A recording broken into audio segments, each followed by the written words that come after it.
first theory that you'll need to know in medicine is the theory of the four humours. Today, you can see a doctor trained in scientific theories, but in the Middle Ages, the university-trained doctor that the rich paid to see would most likely do more harm than good, because this doctor was only trained in the four humours. We have to fly back to ancient Greece, to 600 BC and the island of Kos, because that was where the Greek doctor Hippocrates lived. The ancient Greeks had developed a rational theory about the physical world. The theory was that the world was made up of four elements: earth, wind, fire and water. If there was too much of one element, then there was an imbalance and there would be chaos. Too much water would lead to flooding. The Greeks matched the four elements to the four seasons. The elements would naturally be imbalanced in certain seasons.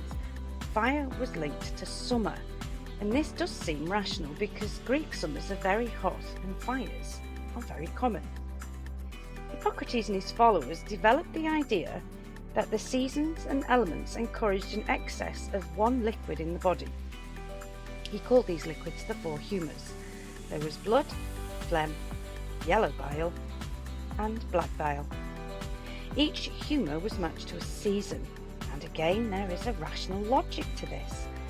Phlegm is the mucus created in your nose and lungs to sneeze or cough away an infection or virus. To modern science, the virus for a common cold prefers cold, damp weather, so they're more common in winter. To Hippocrates, phlegm was being overproduced in the human body because in winter there was an excess of water, and this extra phlegm was making you ill. The 12 houses of the zodiac, taken from the stars, was added to the chart. For example, Capricorn, Aquarius and Pisces were seen as water signs and connected to phlegm. 600 years later, in AD 150, a Roman doctor called Claudius Galen added the theory of opposites to the four humours. Whereas Hippocrates would tell a patient to live life to avoid the excess humour, Galen said you should balance the humour by using the opposite on the chart. So an excess of phlegm is caused by water and cold winter, and you should eat something dry and hot, like chili and pepper. If you had an excess of blood in a dry, hot summer, then you should try eating a cold, wet cucumber. By 1250, doctors were also purging, which means they were removing the excess humour.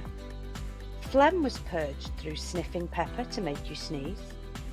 Yellow bile was purged by giving you an emetic to make you vomit. Black bile through laxatives that gave you diarrhea. And blood by using a knife to cut the skin, or a bloodthirsty leech. By 1250, people believed personality was influenced by the excess humour when you were born, and the old names for these liquids are still used today to describe different personalities. Today they're used to describe a person due to their star sign in the zodiac. Leo is connected to summer and is a fire sign. Yellow bile was called choler, and a choleric person is a quick-tempered and argumentative person. We would say he had a fiery temper. Blood was called sanguine and is a person who is calm and usually optimistic.